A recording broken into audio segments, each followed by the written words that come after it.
So one thing I learned from you, which was extremely helpful, was finding the right therapist for me. Because my therapist I worked with was, I would say, a perfect match. And it was a lot because you told me like, I don't know, like so many criteria to look for. And you also said like, if it's not a good match, you will sense that pretty quickly. And then do not stay with that therapist because it's a waste of your time, of their time and money as well. And you said that the most important thing is to have a great connection with the therapist. Yeah, what you mentioned about the connection, they say, well, research shows that the biggest predictor of success in therapy or positive outcomes in therapy is the connection, people's rating of their connection with the therapist. Interesting. Yeah, above specialism or qualifications, all these things which are good to look for, the connection is number one. Trusting your intuition on this. HSPs often have a very good intuition and you're guided in the world a lot by your feelings and your intuition. And so trust that. Yes. Yeah, it's good I found it, just in my experience, it's good to interview a lot of therapists, speak to a lot of different therapists. They often offer a short 10-minute initial consultation or sometimes a free first session. And book a few, speak to a few, and trust your instincts, trust your intuition. And like you said, if it doesn't feel right, try a different one. It's nothing personal, and they won't take it personal. I think for people pleasers, such as myself, maybe in the past I have stayed with a therapist longer than I would have been most helpful because there was an element of not wanting to offend them. So just remembering it's not personal. Yeah, so connection, number one. Yes. And you were lucky, I guess, with your therapist, you found that good connection. Was that the first person you spoke to? Well, it was the first person I spoke to, but what I actually did to find a good connection with someone was, at first I was just Googling and going through like platforms where you find therapists in my area. And then I was creating, like I'm a structured person. So I just created an Excel list. I remember. Like Google Sheets, putting in 50 different therapists. And what I did was I just looked at their websites, their pictures, like how do they look? Is there sympathy? Do I feel that there might be a connection? So I pre-qualified them, and it's also difficult to at least find some therapists where they have like free places, free seats. But that was the first thing I did, like just pre-qualifying. And I guess that is why I was so lucky, because I was already looking for their biography, which text do they put on their website, which pictures did they choose? Do they have videos on YouTube? Some of them just have like meditation or anything on YouTube.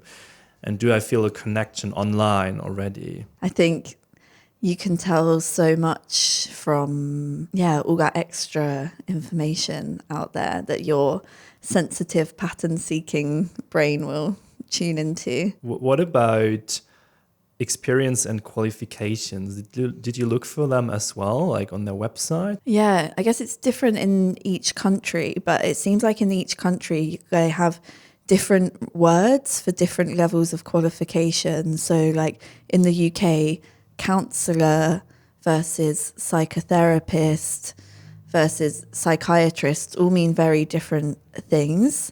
So I think it's good looking at where you are, what each of the different terms mean, because they can mean specific levels of training, different paths that they've been down. Cognitive psychologists, I think, is another one in the UK. Interesting. So that could be worth just doing a little bit of research and seeing what the different terms mean, because different people will have different needs. So for some people, a counsellor might be great. For someone that's also dealing with medication, you might need a psychiatrist. Or for someone that's got something quite niche or specialist, you might want to find a specialist that's gone into a deeper training. So just tuning into, I guess that's the thing as well, before you're looking, like really taking some time to tune in, what am I looking for, and then communicating that to your therapists. I think as well, when you send the emails out asking for a consultation, say if you're really looking for a feeling of safety, or you're like, for me personally, I find a feeling of warmth and like unconditional acceptance and like a lot of kindness, and there were specific issues I wanted to work on, so I put the specific issues in the initial email to see how they respond to that. Yeah. And in that process of just tuning in, so you're going in with your intention. Yeah, I remember you told me, you said when you reach out to someone, already put in the email or already pre-qualified to look for therapists who work with highly sensitive people. And that was a huge thing for me, like made it so much easier because or at least like you said, like also like goals, like working on relationship-based topics, on personal topics.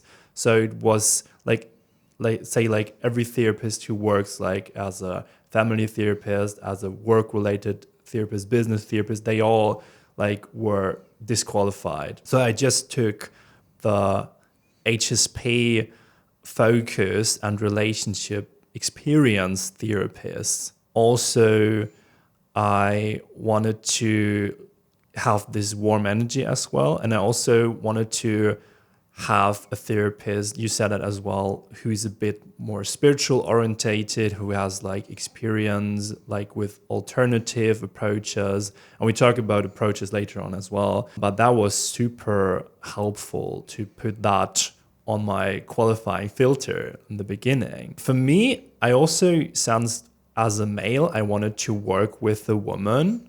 I don't know why, but for me it was more helpful also like with not with a young therapist. So I felt like best with an older woman, probably also because I had a good, for example, relationship with my grandmas.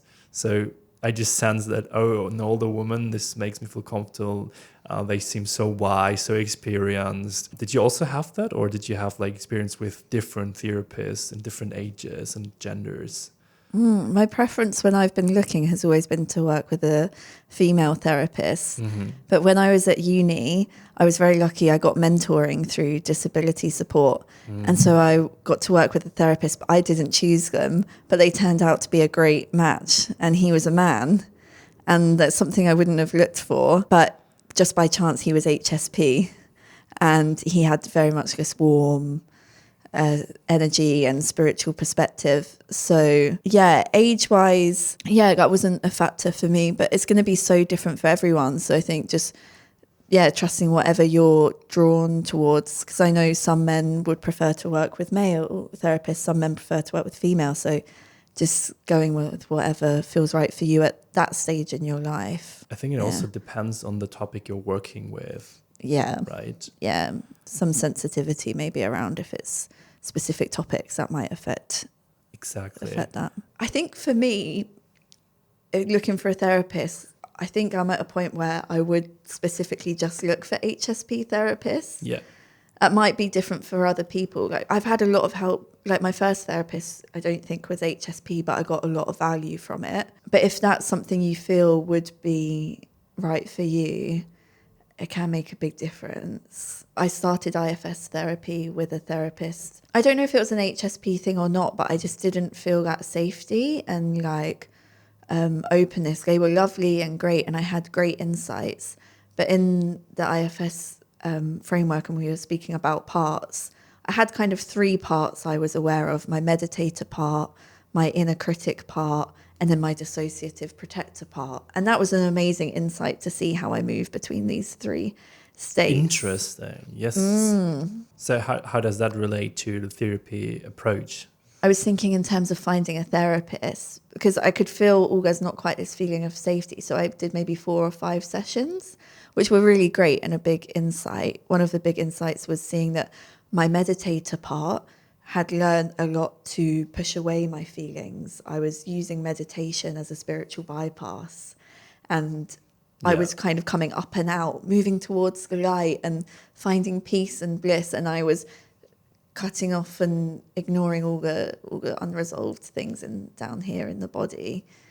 And then a year later, I tried IFS therapy again, and I specifically looked for an HSP therapist. I Googled IFS therapy HSP, and she also has a very spiritual perspective, which was something for me really important. And it opened up that connection, personal connection I had with her has opened up. Like, I've contacted so many more parts. I'm grateful for the first experience and grateful for this one. It was a really clear example for me in my experience of how that connection can open things up and to trust your intuition. I also want to emphasize here what you said, especially at the practical approach here, how to actually find a therapist. You just Google. Yeah. And I just talked to a couple of people who went through therapy about that. Some were like finding their therapist through relationship, through people they know who know a therapist. And that was also an approach, because there was also, when I looked for one, there was someone in the office also offering therapy. But in the end, it is just Googling, and I experienced that that's a really good approach, because especially like when you're looking for specialists, when you're looking for also alternative approaches, not just like the classical therapy session you would think about, like art therapy or these kind of things, like different approaches which may suit you better. Many of those therapists and also counselors have their own websites. They are not really optimized. I work in SEO, so I know what is an optimized website in the end.